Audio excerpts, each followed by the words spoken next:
Bonjour, je m'appelle Daniel. Alors Daniel, c'est mon nom de baptême. Et aujourd'hui, je m'appelle Frère Daniel Marie. Parce que voilà, je suis franciscain. Ça se voit à mon habit. J'habite à Bruxelles. Je suis responsable de la communauté de Bruxelles. Communauté qui se trouve au centre-ville de Bruxelles.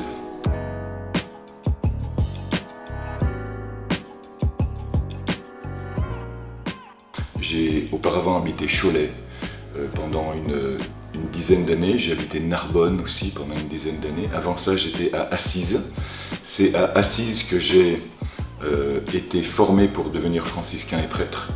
Et c'est un peu là aussi où j'ai, je vais dire, redécouvert la foi. Parce que la foi, je l'avais quand j'étais enfant. Je l'ai eu jusqu'à l'âge de 15 ans. J'étais dans une famille catholique. Et puis à l'âge de 15 ans, j'avais envie de plus. En fait, j'ai toujours envie de plus. Je me rends compte maintenant que je te parle, j'ai toujours envie de plus. Et ce plus, c'est Dieu qui est à l'intérieur de moi. Et ce plus, je l'ai cherché dans des modalités qui n'étaient pas les bonnes à l'époque, mais qui m'ont conduit petit à petit sur le chemin de Dieu. Alors ces modalités, c'était 3 ans dans le militantisme révolutionnaire. J'étais à la Ligue communiste révolutionnaire pendant 3 ans, de 15 ans à 18 ans. Juste après mai 68, au temps où on faisait encore des barricades et où on lançait des cocktails Molotov. Je ne sais pas si ça te dit quelque chose, ça dépend de l'âge que tu as, toi qui me regardes.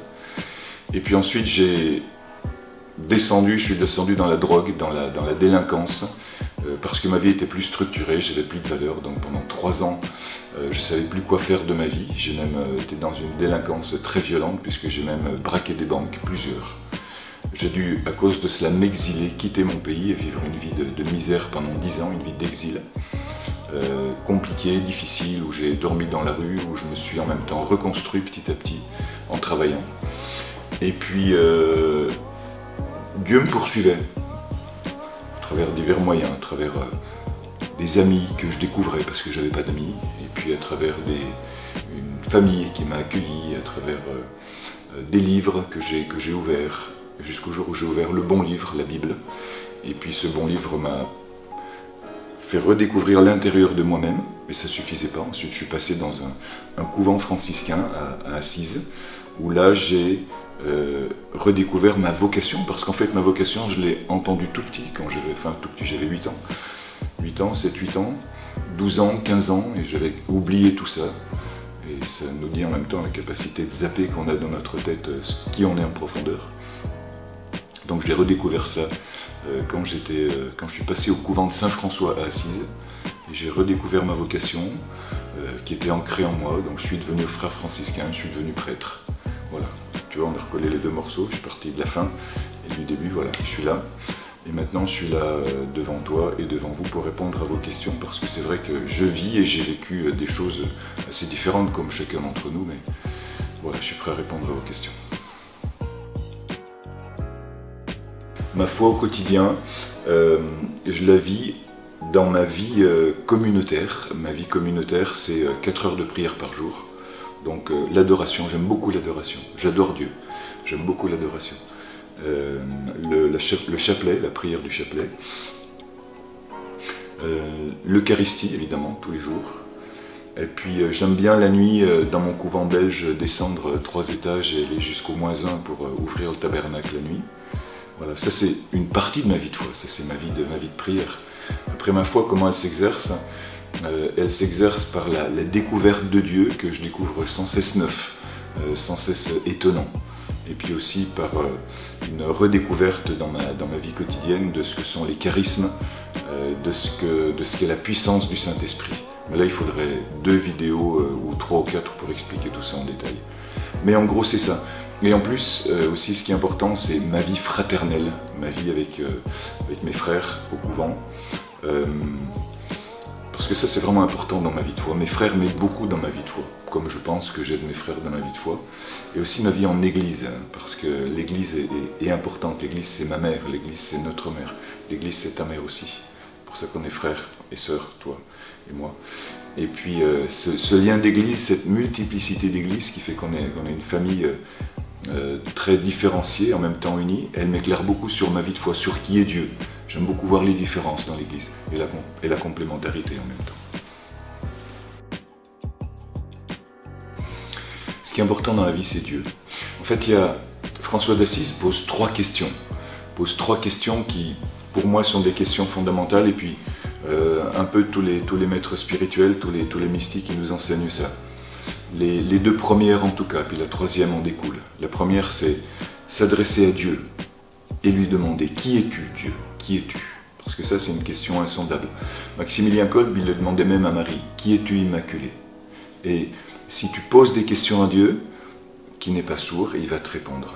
Et c'est une question fondamentale, parce que c'est lui qui a créé le monde, c'est lui qui t'a créé.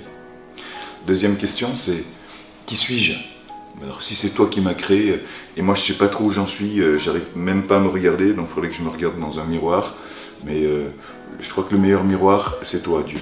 Donc c'est toi qui me dis qui je suis, donc qui suis-je?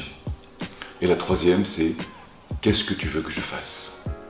Et ça, d'après moi, ce sont les 3 questions fondamentales de la vie, en s'adressant à Dieu toujours, pas en se regardant à soi-même, parce qu'on n'a pas les réponses simplement en soi-même. Qui es-tu? Qui suis-je? Que veux-tu que je fasse? Vie, vie. Moi, je rencontre beaucoup de jeunes qui m'émerveillent parce qu'ils sont vivants, parce qu'ils ont de l'énergie, de la sensibilité, énormément de possibilités. Il y en a beaucoup qui dorment. Peut-être même qu'il y en a qui sont morts, au moins mornes certains. Mais vie, c'est-à-dire creuser à l'intérieur de toi-même pour chercher les talents qui sont en toi et mêler en relation avec Dieu. Laisse passer à l'intérieur de toi cette unicité qui est à l'intérieur de toi. Tu es unique. Il n'y en a pas d'autres comme toi, tu n'as pas de frère siamois, ça n'existe pas.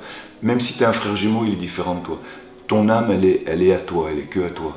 Donc vis, cherche cette vie qui est à l'intérieur de toi et donne-la. Jean-Paul II disait aux jeunes, le plus gros cadeau que tu puisses donner aux autres, c'est ta jeunesse. Alors vis et donne ta jeunesse aux autres, donne la vie aux autres. Tu as la capacité de donner la vie, parce que tu es, parce qu'il déborde de toi.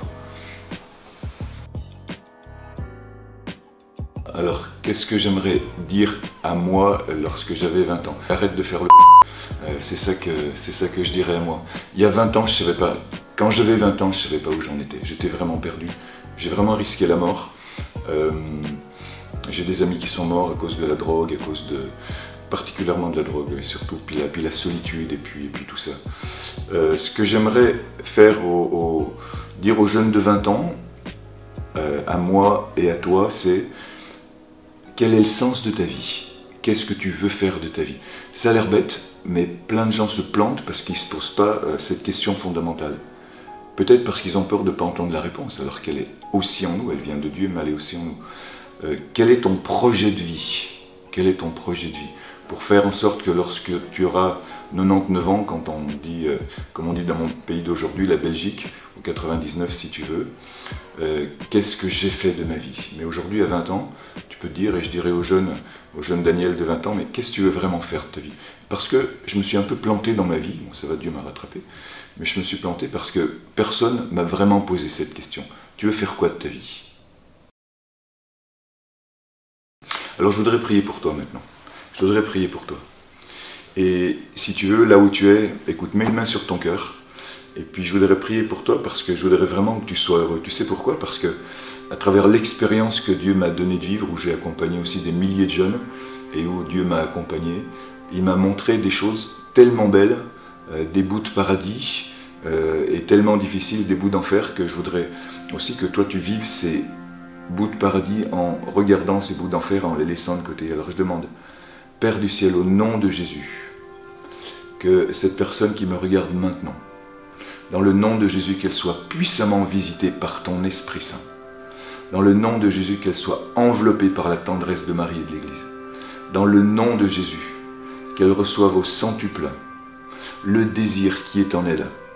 Que toi qui me regardes maintenant, tu puisses écouter ce désir, non seulement le désir qui est en toi, mais le désir de Dieu. Et dans le nom de Jésus, que soit éliminé de toi toute puissance ennemie, que soit éliminé de toi tout mensonge sur ta vie. Même les malédictions que toi-même tu as pu te donner, c'est-à-dire les découragements. Et dans le nom de Jésus, je prophétise pour toi maintenant le bonheur, la vérité, l'amour, la paix, et ta capacité de recevoir et de donner du bonheur autour de toi. Amen, amen. Sois heureux, sois fort.